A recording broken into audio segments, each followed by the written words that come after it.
Hello friends, कैसे हैं आप? आई होप आप सब सही होंगे और अपने एग्ज़ाम्स की अच्छे से प्रिपरेशन कर रहे होंगे।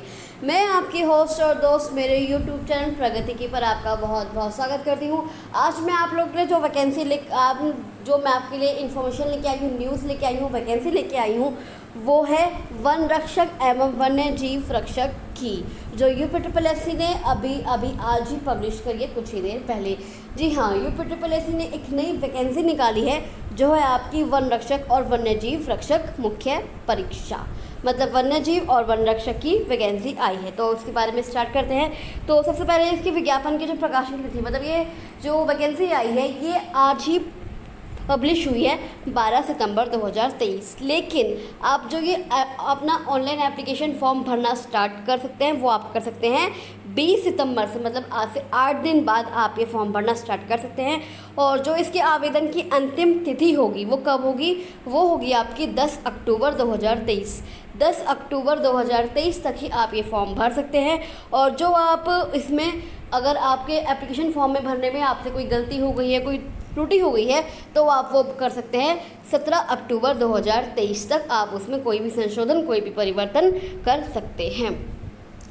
अब आते हैं कि अब हम आते हैं कि इस पे जो आपकी अंतिम तिथि है ये आपने बताया दिया कि 10 अक्टूबर 2023 है। इसके बाद कोई आवेदन स्वीकार नहीं किया जाएगा, कोई आवेदन स्वीकार नहीं किया जाएगा। और ये जो प्रिंट आउट है आप तभी निकाल सकते हैं जब आपने फ़ीस जमा कर दी है। और 17 अक्टूबर 2023 तक ही आप इसमें कोई संशोधन, कोई परिवर्तन कर सकते हैं। उसके बाद कोई संशोधन, कोई परिवर्तन नहीं किया जाएगा। अब कितने पद हैं? तो इसमें आपके जो पद हैं कितने हैं? आपके 639 तो पद हैं आपके वन रक्षक के और 16 पद हैं आपके वन्य जीव रक्षक के। तो कुल मिला के आपके 709, ये देखिए 709 पद हैं जिन पर वैकेंसी निकाली गई है। विज्ञापन संख्या 10, परीक्षा ये इसका 10वां विज्ञापन है यूपीट्रिपलएससी का 2023 वन रक्षक एवं वन्य जीव रक्षक मुख्य परीक्षा। ये आपके 709 पद पर आवेदन किए जा रहे हैं। अब ये है कि ये एग्ज़ाम कौन दे सकता है? आपका यूपीट्रिपलएससी वन रक्षक एवं वन्य जीव रक्षक का एग्ज़ाम केवल वही एस्पिरेंट्स दे सकते हैं जिन्होंने यूपीट्रिपलएससी पेट, जी हाँ, यूपीट्रिपलएससी पेट क्लियर किया हो, जिन्होंने क्या क्लियर किया हो? जिन्होंने ये पेट क्लियर किया हो। कौन सा? 2022 जिन्होंने पेट क्लियर किया है, ये एग्ज़ाम केवल वही दे सकते हैं। उसके अलावा पेट का जो इनके पास स्कोर कार्ड हो, पेट का उनके पास स्कोर कार्ड हो, क्योंकि कई बार होता है कि आप पेट क्लियर तो कर लेते हैं पर आपके पास स्कोर कार्ड नहीं होता। लेकिन अगर आपके पास स्कोर कार्ड है तभी आप ये आवेदन कर सकते हैं। और स्कोर कार्ड में आपके अगर 0 या माइनस में हो तो भी आप ये आवेदन नहीं कर सकते, आपके उनसे ज़्यादा अंक होने चाहिए। तो आपके स्कोर कार्ड में 0 या माइनस में आपके स्कोर ना हो, आपका स्कोर ना हो। इसमें यही दिया हुआ है कि जो वो दी जाती है, जो आपकी शॉर्ट लिस्टिंग होगी वो आपकी पेट 2022 के आधार पर ही की जाएगी। अब आगे क्या दे रखा है इन्होंने? अब आगे इन्होंने जो दे रखा है EWS का जो प्रमाण पत्र है, जो आर्थिक वर्ग से कमज़ोर हैं, जिनके पास EWS का प्रमाण पत्र है, वो 2023 वो क्या हो? वो आपका जो वित्तीय वर्ष, कौन सा प्रमाण पत्र चलेगा EWS का? 1 अप्रैल 2023 से 10 अक्टूबर 2023 तक का वो प्रमाण पत्र हो EWS का। उसके अलावा वित्तीय वर्ष 2022-23 का वो आय पर आधारित हो और वित्तीय वर्ष 2023-24 हेतु मान्य हो, मतलब 2022 से 2024 तक ही वो मान्य होगा, तभी वो EWS का प्रमाण पत्र आपके काम आएगा, क्योंकि आपको दिखाना होगा अपना EWS का प्रमाण पत्र। और विज्ञापित पदों के लिए केवल एक ही आवेदन करना है, तो आपको पता ही है कि आप एक ही एप्लीकेशन फॉर्म फिल कर सकते हैं। फिर आपके पास यही है कि आप व्यक्तिगत विवरण के साथ भी आवेदन कर सकते हैं और OTP के माध्यम से भी आप आवेदन कर सकते हैं। आप आवेदन कैसे कर सकते हैं? आप ऑनलाइन आवेदन कर सकते हैं। इसमें आपका ऑनलाइन आवेदन का पूरा प्रोसेस दिया गया है, आप इसे पढ़ सकते हैं। फ़ोटो और हस्ताक्षर, आप फ़ोटो आपको जो अपलोड की गई है फ़ोटो और अपलोड स्वतः प्रदर्शित होगा क्योंकि आपने यूपिटर पॉलिसी पैट दिया है। तो आपके सब कुछ आपका ऑटोमेटिकली उसमें सेव है, यूपिटर पॉलिसी की जो साइट है। उसके बाद हम आते हैं फ़ीस पर कि इसकी फ़ीस कैसे, आपको पता है ऑनलाइन फ़ीस जमा होगी तो credit card, debit card, internet banking, SBI के ई चालान से किसी भी तरह से आप अपनी फ़ीस जमा कर सकते हैं। अब कितनी फ़ीस है इसकी? अब इसकी फ़ीस कुछ इस तरह से है। अनारक्षित और सामान्य जाति वालों की जो फ़ीस है वो है 25 रुपये, अन्य पिछड़ा वर्ग की है 25 रुपये, अनुसूचित जाति की है 25 रुपये, अनुसूचित जनजाति की है 25 रुपये। अब ये 25 रुपये जो हैं केवल आपकी इस वाली एग्ज़ाम के लिए है। इसमें आपके पहले ये जो आपकी आवेदन के बाद आपकी परीक्षा होगी, उसके बाद आपकी मुख्य परीक्षा भी होगी। मुख्य परीक्षा के लिए आपको उसमें दिया गया है कि अभ्यर्थियों से आवेदन के स्तर पर ये आपकी केवल ऑनलाइन एग्जामिनेशन की, फिर ये शॉर्टलिस्ट करेंगे आपको मुख्य परीक्षा के लिए।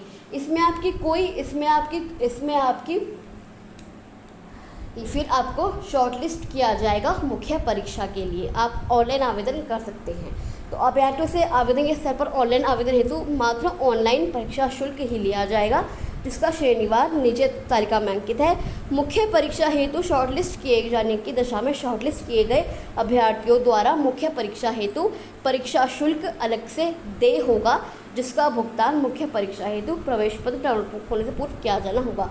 जो आपका मुख्य परीक्षा जो एग्ज़ाम है, जो आपका एग्ज़ाम है उसके लिए आपको अलग से शुल्क देना होगा, जो आपको उसकी वेबसाइट पर मिल जाएगा जब आप शॉर्टलिस्ट हो जाएंगे। फिर है मुख्य परीक्षा का हेतु परीक्षा शुल्क का भुगतान केवल मुख्य परीक्षा हेतु शॉर्टलिस्ट किए गए अभ्यर्थियों अलग से किया जाना होगा। देखिए एक बार फिर से इसमें दे रखा है, इसमें क्लियरली दे रखा है कि ये जो आप आवेदन कर रहे हैं, ये केवल आप आवेदन कर रहे हैं, फिर उसके बाद आप शॉर्टलिस्ट किए जाएंगे। अगर आप शॉर्टलिस्ट किए गए तो ही आप मुख्य परीक्षा का एग्ज़ाम दे पाएंगे। अगर आप शॉर्टलिस्ट नहीं किए गए, पैट के आधार पर आपको शॉर्टलिस्ट किया जाएगा। इसमें किसके आधार पर? पैट के आधार पर आपको शॉर्टलिस्ट किया जाएगा। इसमें आपकी कोई परीक्षा नहीं होगी। जो आपका ये एग्ज़ाम है या आपका एग्ज़ाम है या पहले आपको पैट के आधार पर आपको शॉर्टलिस्ट किया जाएगा। अगर आप शॉर्टलिस्ट हो गए तो आपको मुख्य परीक्षा में बैठाया जाएगा। फॉर्म का प्रिंट आउट, अब फॉर्म का प्रिंट आउट लेना मत भूलिएगा, क्योंकि जब आपके टीवी होगा, मतलब जब आपके अभिलेखों की समीक्षा होगी, परीक्षण होगा, तब आपको इस फॉर्म का प्रिंट आउट दिखाना होगा। तो इस फॉर्म का प्रिंट आउट आप निकालना मत भूलिएगा। आवेदन पत्र में संशोधन, अब आते हैं कि आवेदन पत्र में आप केवल किन किन संशोधन कर सकते हैं।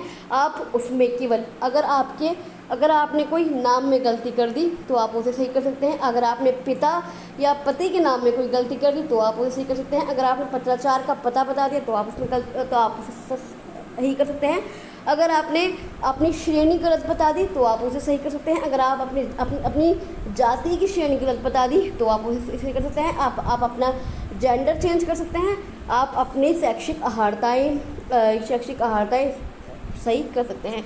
तो ये वो पॉइंट्स हैं जिन्हें आप अपने एप्लीकेशन फॉर्म में सही कर सकते हैं। कब तक? केवल 17 अक्टूबर 2023 तक ही आप ये सब सही कर सकते हैं। उसके बाद आप ये सब सही नहीं कर सकते। अब हम आते हैं कि कौन से कितने पद हैं। अब आपको ये दिखाती हूँ, ये दिया गया है। तो जो वन एवं वन्य जीव विभाग जो आपका डिपार्टमेंट होगा, उसमें आप कौन से पोस्ट पर होंगे? उसमें आप वन रक्षक की पोस्ट पे होंगे। उसका जो ग्रेड पे है वो कुछ इस तरह से है। 5200 से आपकी जो सैलरी होगी वो 20,200 तक होगी। जो आपका ग्रेड पे है वो 1900 रुपये है। और जो आपका मैट्रिक्स लेवल 2 की जॉब है, ये आपकी मैट्रिक्स लेवल 2 की जॉब है।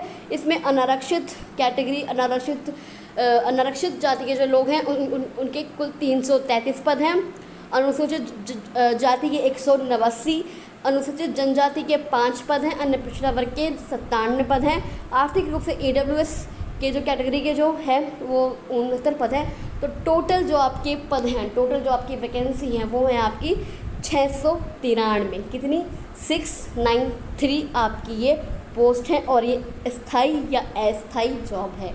ये परमानेंट और टेम्परेरी दोनों प्रकार की जॉब है। दूसरा जो विभाग है वो है आपका वन एवं वन्यजीव विभाग। इसमें कौन सी पोस्ट है? इसमें आपकी वन्य जीव रक्षक। एक पोस्ट है वन जीव रक्षक और एक पोस्ट है वन्य जीव रक्षक।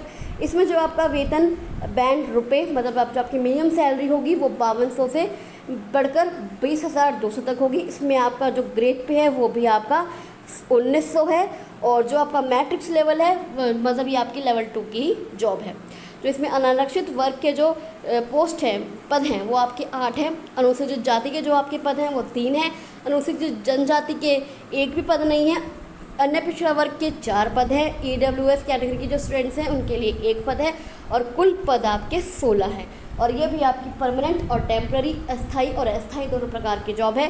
तो जो अनारक्षित वर्ग के जो कैंडिडेट्स हैं उनके लिए 341 पद हैं। अनुसूचित जाति के 192 पद हैं। अनुसूचित जनजाति के 5 पद हैं। अन्य पिछड़ा वर्ग के 101 पद हैं। आर्थिक रूप से कमज़ोर वर्ग के लिए EWS के लिए 70 पद हैं। तो कुल मिला के जैसे मैंने आपको पहले भी बताया था कि आपके 709 पद हैं कुल मिला के। अब हम आते हैं, अब इन्होंने और आगे क्या दे रखा है। इन्होंने आगे यही है कि मैंने अभी आपको बताया था EWS वालों के लिए जो प्रावधान है ये वही है। स्वतंत्रता संग्राम सेनानी के वाले प्रावधान है। ये दिव्यांगजनों के लिए जो आपके आरक्षण का प्रावधान है यह आप लोग पढ़ लीजिएगा। एक ज़रूरी बात जो इसमें मेंशन की गई है कि आपका जो जाति प्रमाण पत्र, उत्तर प्रदेश की जो महिला अभ्यर्थियों को जो जाति प्रमाण पत्र है वो कौन से, वो पिता पक्ष से ही चलेगा। अगर कोई लड़की, अगर कोई महिला शादीशुदा भी है, मैरिड भी है, तब भी जो उसका जाति प्रमाण पत्र होगा वो उसके पिता पक्ष के तरफ से ही चलेगा।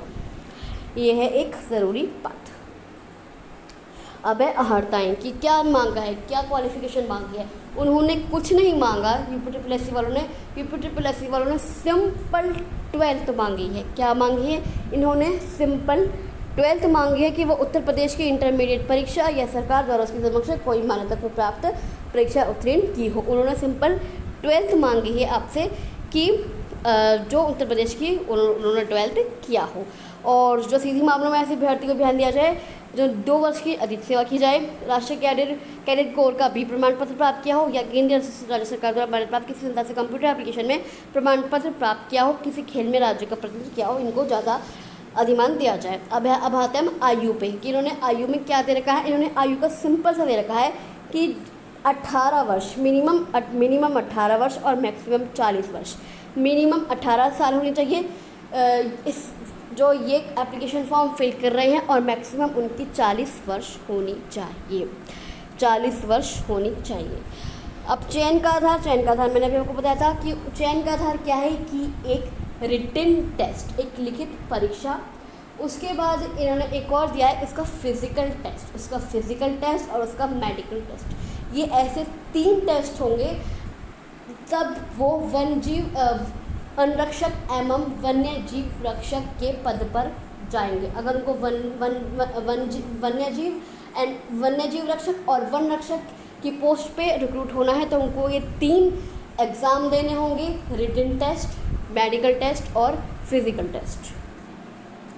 अब आते हैं रिटन टेस्ट पे। रिटन टेस्ट का अभी उन्होंने दिया नहीं है सिलेबस और पैटर्न। जब भी इसकी वेबसाइट पर अपलोड होगा तो वो मैं सबसे पहले आपके लिए लेकर आऊँगी। तो अभी उन्होंने दिया नहीं है कि यथासमय सूचित किया जाएगा। अब वह शारीरिक मानव परीक्षा मतलब फिजिकल टेस्ट में इन्होंने क्या दिया गया है कि शारीरिक संबंधी सबसे पहले पुरुष अभ्यर्थियों के लिए ऊंचाई, मतलब जो ऊंचाई है तो जो सामान्य और अन्य पिछड़े वर्ग और अनुसूचित जाति के जो अभ्यर्थी हैं उनके लिए 168 सेंटीमीटर ऊंचाई होनी चाहिए। अनुसूचित जनजाति के अभ्यर्थियों के लिए न्यूनतम ऊंचाई 160 सेंटीमीटर होनी चाहिए।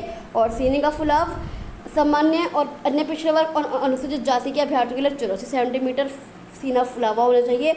और अनुसूचित जनजाति के अभ्यर्थियों के लिए 82 सेंटीमीटर सीना फुलावा होना चाहिए। न्यूनतम 5 सेंटीमीटर का फुलाव अनिवार्य है।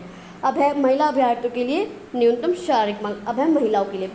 पुरुषों के लिए बता दिया कि आपकी ऊंचाई कितनी होनी चाहिए, आपके सीने का फुलाव कितना होना चाहिए। अब है महिलाओं के लिए।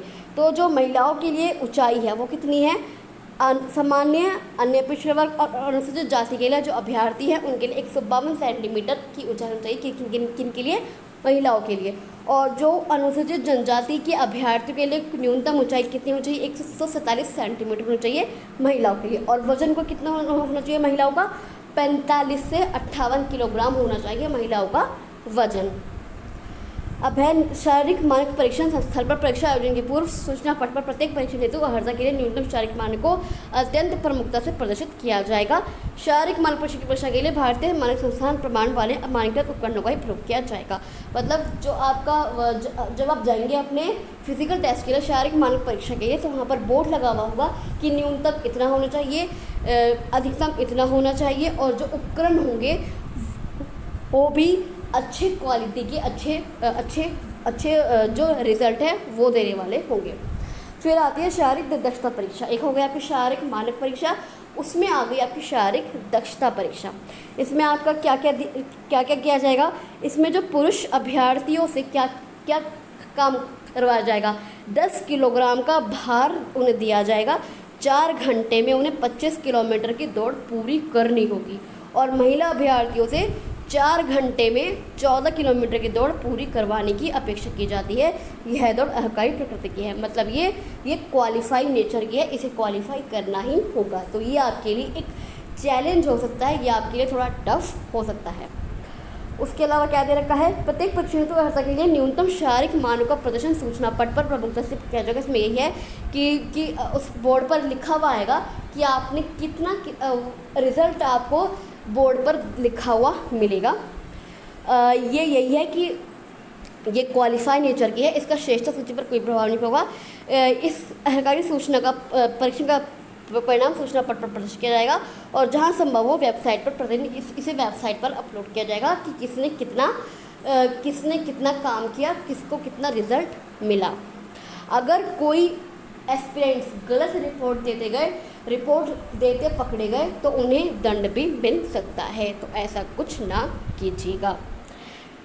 शारीरिक दक्षता परिणाम, मतलब जो फिजिकल टेस्ट होगा, मैं आपको बताई थी कि जब बोर्ड पे लिखा हुआ आएगा तो उनका परिणाम उनको उसी दिन मिल जाएगा। शारीरिक दक्षता परिणाम का परिणाम अभ्यर्थियों को उसी दिन उपलब्ध करा दिया जाएगा।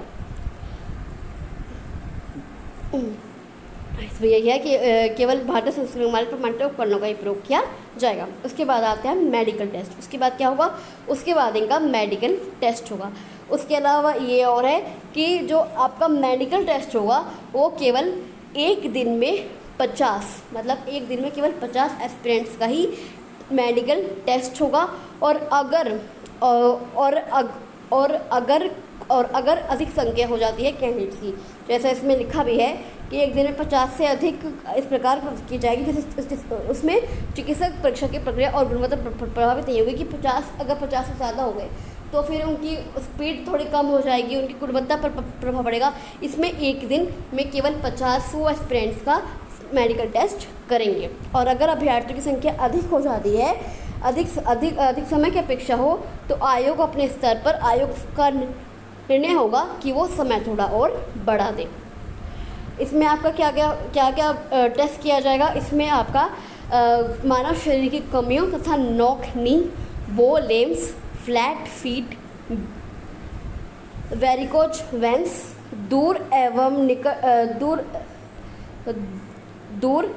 निकट दृष्टि, कलर ब्लाइंडनेस, रिनिस टेस्ट सहित श्रवण परीक्षण, वेबर्स टेस्ट और वर्टिगो इत्यादि की जांच करेगा। ये जांच करेगा कौन?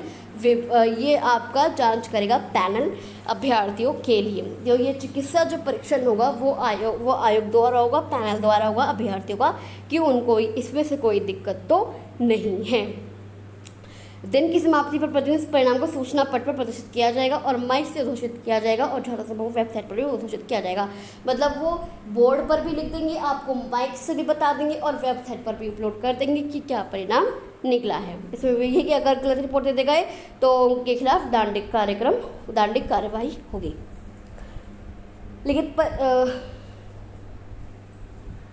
इसमें यही है कि लिखित परीक्षा हेतु जो आपके पाठ्यक्रम है वो अभी सिलेबस आपको पाठ्यक्रम नहीं दिया गया है, पैटर्न नहीं दिया गया है, वेबसाइट पर अपलोड कर दिया जाएगा। तो जब भी वो हुआ मैं आपको ज़रूर बता दूँगी। उसके बाद आता है लिखित परीक्षा के संबंध में विशेष नोट। जो प्रश्नगत विज्ञापन के अंतर्गत लिखित परीक्षा हेतु विज्ञापित पदों के सापेक्ष श्रेणीवार 15 गुना अभ्यर्थियों अंतिम कट ऑफ परसेंटाइल स्कोर दशमलव के 2 अंक तो स्थान निर्धारित करने वाले समस्त अभ्यर्थियों को सम्मिलित करते हुए को मुख्य परीक्षा हेतु शॉर्टलिस्ट किया जाएगा। अगर जो आपकी वैकेंसी है 15 गुना अभ्यर्थियों को बुलाया जाएगा, मतलब जैसे आपकी वैकेंसी 709 है तो 700 इंटू 15 मतलब 735 के आसपास, तो कुछ 3500 के अप्रॉक्स स्टूडेंट्स को बुलाया जाएगा मुख्य परीक्षा के लिए। मुख्य परीक्षा के लिए अंतिम कट ऑफ परसेंटाइल स्कोर दशमलव के 2 स्थान तक बुलाया जाएगा। 15 गुना अभ्यर्थियों को बुलाया जाएगा मुख्य परीक्षा के लिए। अगर एक से अधिक पालियों में मुख्य परीक्षा होती है तो उनका नॉर्मलाइजेशन हो जाएगा। उसके बाद क्या दे रखा है, उसके बाद उन्होंने यह दे रखा है कि अपनी श्रेणी अवश्य अंकित करें तभी आपको आरक्षण मिलेगा। अगर एक से अधिक आप आरक्षण का दावा करते हैं तो केवल उस कैटेगरी को आरक्षण दिया जाएगा जो अधिक लाभकारी होगी। अगर आप उत्तर प्रदेश के मूल निवासी नहीं हैं तो आपको आरक्षण का लाभ नहीं मिलेगा। ऐसे अभ्यर्थी अनारक्षित श्रेणी के माने जाएंगे। अब भूतपूर्व जो सैनिक हैं वो 10 अक्टूबर 2023 तक सेवानिवृत्त हो चुके हों को आरक्षण उत्तर प्रदेश लोक सेवा आयोग से आश्रित भूतपूर्व सैनिकों के लिए आरक्षण अधिनियम 1993 के अनुमन्य होगा। ऐसी खिलाड़ियों के लिए है, ऐसी अनुसूचित जाति अनुसूचित जाति के लिए आरक्षण का जो लोभ है अनुलोभ है वो आप देख लीजिएगा। ये देखिए पूरा मैंने आपको दिखा रखा है कि इसमें क्या क्या दे रखा है, इसमें पूरा आरक्षण का दे रखा है, आप इसे देख लीजिएगा। और उसके बाद हम आते हैं कि अनुसूचित जाति के लिए जाति प्रमाण पत्र, अनुसूचित जो उत्तर प्रदेश के अनुसूचित जाति के लोग हैं उनके लिए कुछ जाति प्रमाण का फॉर्मेट कुछ ऐसा होगा। अनुसूचित जनजाति के लिए जो जाति प्रमाण पत्र है उसका फॉर्मेट कुछ आपको ऐसा होगा। ये आप जल्दी से जल्दी बनवा लीजिएगा क्योंकि जब भी आपका डीवी होगा, डॉक्यूमेंट वेरिफिकेशन होगा, आपको ये दिखाना होगा, आपको ये प्रस्तुत करना होगा। उसके बाद क्या दे रखा है, उसके बाद इन्होंने उत्तर प्रदेश के पिछड़ी जाति के लिए भी जाति प्रमाण का फॉर्मेट दे रखा है, आप ऐसे बनवा लीजिएगा। अब जो उत्तर प्रदेश सरकार का जो फॉर्मेट है वो आपको कुछ ऐसा है। तो चलिए अभी के लिए बस इतना ही। मैं आपसे फिर मिलती हूँ अगली वीडियो में। अगर आपको मेरी वीडियो अच्छी लगी तो उसे लाइक कर दीजिए, शेयर कर दीजिए, इस वीडियो को शेयर कर दीजिए ताकि जितने भी एस्पिरेंट्स इस वैकेंसी का इंतजार कर रहे थे उनका वेट ख़त्म हो जाए और वो इस वैकेंसी को जल्द से जल्दी भर सके, क्योंकि आपके पास क्योंकि आप एग्ज़ाम की तैयारी और अच्छे से कर पाएंगे कि आपका एग्ज़ाम अब लाइंड अप हो चुका है। तो इस वीडियो को ज़्यादा शेयर कर दीजिए अपने फ्रेंड्स और रिश्तेदारों में। और प्लीज़ अगर आपको वीडियो थोड़ी सी भी अच्छी लगे तो इस चैनल को सब्सक्राइब किए बिना मत जाइएगा, क्योंकि मैं आपके लिए जो भी नोटिफिकेशन आती है वो मैं जल्दी से जल्दी आपके पास लाने की कोशिश करती हूँ, जिससे जल्दी से जल्दी आपको इन्फॉर्मेशन मिल सके। तो आप मेरे इस चैनल से जुड़े रहिएगा और लोगों को भी जोड़िए। अगर आपको कोई कमेंट है, क्वेरी है, डाउट है इस वैकेंसी से रिलेटेड तो आप मुझे कमेंट बॉक्स पर कमेंट कर सकते हैं या मैंने डिस्क्रिप्शन बॉक्स में अपना टेलीग्राम ग्रुप का लिंक भी दे रखा है, आप अपने टेलीग्राम ग्रुप के साथ जुड़िए और आप वहाँ पे मुझसे कोई भी कमेंट, कोई भी क्वेरी, कोई भी डाउट पूछ सकते हैं। तो मैं आपसे मिलती हूँ अगली वीडियो में, तब तक के लिए थैंक यू सो मच।